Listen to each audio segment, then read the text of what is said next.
जरूर होगा, लेकिन शायद ये देखा नहीं होगा कि असल में आपका जो सैंपल है वो टेस्ट कैसे होता है। हम एक मॉलिक्यूलर लैब में मौजूद हैं, स्टार इमेजिंग की, और यहाँ पर हम आपको ठीक उसी जगह ले आए हैं जहां पर कोरोना वायरस की टेस्टिंग चल रही है। हम आपको ये बता दें कि वो लोग जो अभी तक इस बात को लेकर डरे हुए हैं कि मेरा सैंपल ले लिया जाएगा, न जाने कैसे टेस्ट होगा, सबसे पहले उनकी समझ के लिए एक छोटा सा मैं आपको ये दिखा देती हूँ कि इस तरह की एक डंडी समझ लीजिए, स्वॉब स्टिक कहते हैं जिसको, इसके जरिए आपके नाक के एक छिद्र से और गले से 2 स्टिक यूज की जाती हैं, उनसे सैंपल लिया जाता है और उसके बाद इस तरह की ट्यूब में इस तरह से आपके सैंपल को लेकर जाया जाता है, फिर उसको टेस्ट होता है। ये सिर्फ नमूना है, ये असल सैंपल और असल टेस्टिंग नहीं है, लेकिन आपको समझाने के लिए कि डरने की जरूरत नहीं है। इस तरह से होता है टेस्ट। अब जब ये सैंपल यहाँ पहुंच जाता है तो फिर टेस्टिंग की जो प्रक्रिया है वो इतनी सेंसिटिव क्यों है, क्यों इतना टाइम लेती है।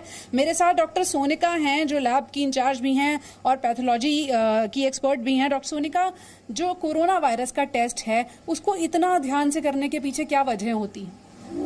क्योंकि ये बीमारी जैसे सबको पता है कि हाईली कॉन्टेजियस, ये टचिंग से फैलती है किसी, इसीलिए इसको बड़े ध्यान से करना पड़ता है। इसके लिए पीपीई किट पहनना आवश्यक हो जाता है। पीपीई किट पहनते हैं और अब हम आपको दिखाते हैं, ये सैंपल प्रिपरेशन रूम है जहां पर आपका जो सैंपल लिया गया, जो मैंने दिखाया एक स्टिक में, वो यहाँ पहुंच गया और यहाँ इस वक्त अंदर एक और पैथोलॉजिस्ट मौजूद हैं जो कि उसको टेस्ट कर रही हैं। हम सबसे पहले तस्वीरों के जरिए आपको दिखाते हैं कि पैथोलॉजिस्ट ने भी पीपीई किट पहनी हुई है और उनके पास अब वो सैंपल है जिसकी टेस्टिंग हो रही है, जो स्वॉब यानी कि जो नाक से और गले से नमूना लिया गया, ये उसकी टेस्टिंग है जो कि हो रही है। और ये पहला प्रोसेस है सैंपल प्रिपरेशन का।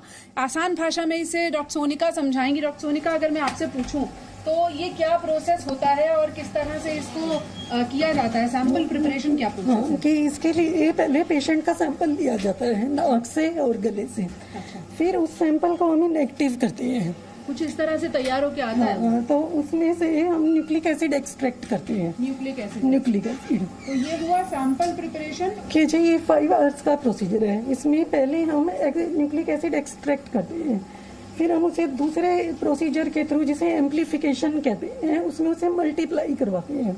अच्छा। क्योंकि एक दो कॉपीज को देखना इतना आसान नहीं होता, इसलिए उसको मल्टीप्लाई करवाया जाता है ताकि हम उसे पहचान सकें।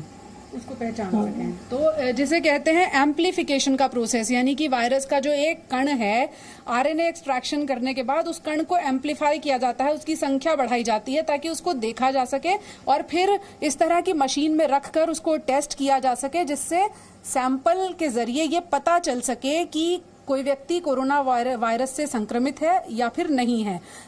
कितना वक्त लगता है इस पूरे टेस्ट को होने में? 5 घंटे, 5 से 6 घंटे। 5 से 6 घंटे का तो प्रोसेस ही है पूरा प्रोसीजर। ये मशीन में कितनी देर रहता है सैंपल? कि एक्चुअली जैसे एक्सट्रैक्शन के लिए 1 आवर, फिर हम उसमें प्रिपरेशन करते हैं एम्प्लीफिकेशन के लिए, देन इट टेक 3 आवर्स।